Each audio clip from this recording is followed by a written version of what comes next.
जय श्री कृष्ण बंधुओं, वैशाख शुक्ल तृतीया को हम सभी अक्षय तृतीया पर्व मनाते हैं। अक्षय यानी क्षय न होने वाला, यानी नष्ट न होने वाला। इस दिन जो भी शुभ कार्य किए जाते हैं उसका निश्चित रूप से अक्षय फल हमको प्राप्त होता है। बंधुओं, हमारी सनातन संस्कृति में, सनातन धर्म में जो भी पर्व, उत्सव, त्योहार आदि मनाए जाते हैं उनका कोई ना कोई पौराणिक आधार होता है। अक्षय तृतीया पर्व से भी यही कुछ जुड़ा हुआ है। जैसे इस दिन सतयुग का समापन, त्रेता युग का शुभारंभ, ब्रह्मा के पुत्र अक्षय की उत्पत्ति, भगवान परशुराम का प्राकट आदि अनेक इससे गाथाएं जुड़ी हुई हैं जो पौराणिक महत्व वाली हैं।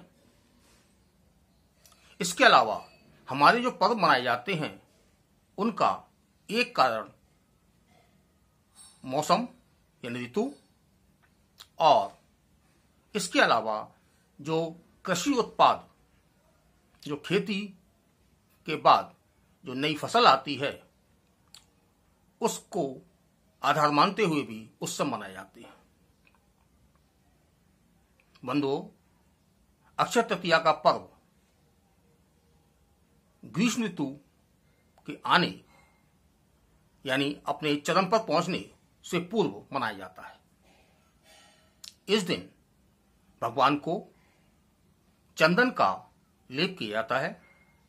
लेप करने का उद्देश्य यह है कि भगवान को ठंडक प्राप्त हो, क्योंकि वैशाख के बाद ज्येष्ठ माह में गर्मी का प्रकोप बढ़ जाता है, तो उससे पूर्व भगवान को चंदन लेपन किया जाए जिससे उनको शीतलता प्राप्त हो। साथ ही शीतल पेय पदार्थों का भोग लगाया जाता है। साथ ही सतुआ में 3 चीजें होती हैं, गेहूं, जौ और चना। सतुआ का भोग से लगाया जाता है क्योंकि ये तीनों चीजें हमारे पाचन तंत्र को मजबूत करती हैं, साथ ही ठंडक भी प्रदान करती हैं। भगवान का भोग लगाया जाता है, उस प्रसाद को ग्रहण भी किया जाता है और साथ ही पुण्य भी किया जाता है, दान भी किया जाता है। इसके अलावा जल का दान इसमें विशेष है। इसके लिए सुराही या घड़ा मिट्टी का बना हुआ, उसमें जल भरकर भी दान किया जाता है। इसके अलावा मौसमी फल जैसे ककड़ी, खरबूजा आदि भी पुण्य दान करने का महत्व है।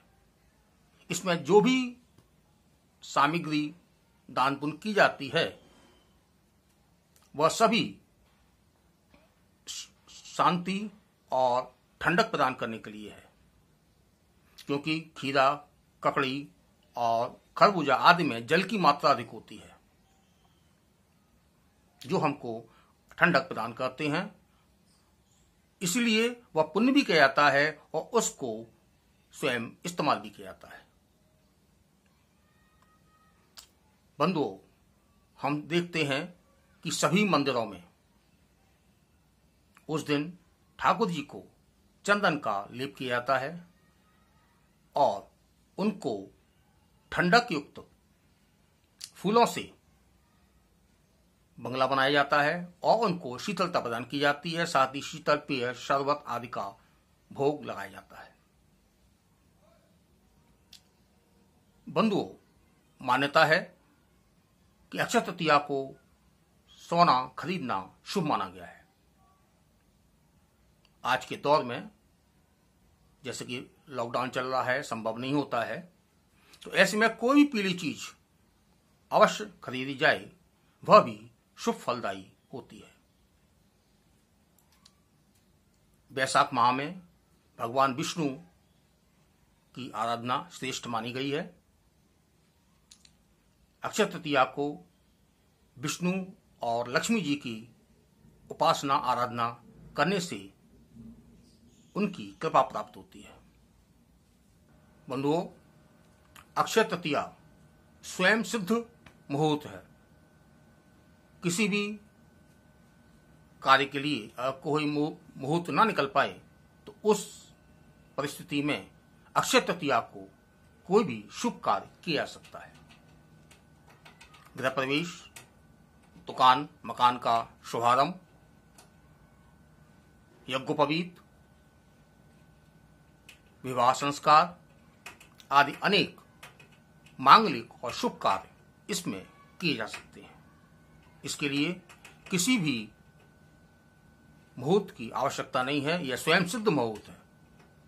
इस दिन किया जाने वाला कार्य निश्चित रूप से ही सफल होता है और अक्षय होता है। बंधुओं, जैसा कि आपको बताया कि इसमें भगवान को शीतलता धारण कराने के लिए उनको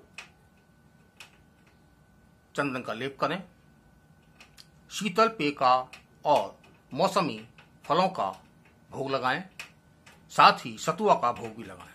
इसी प्रकार घड़ा सुराही जल भरकर मौसमी फल और सतुआ दान करना भी चाहिए, क्योंकि अन्नदान और जलदान का इसमें विशेष महत्व है।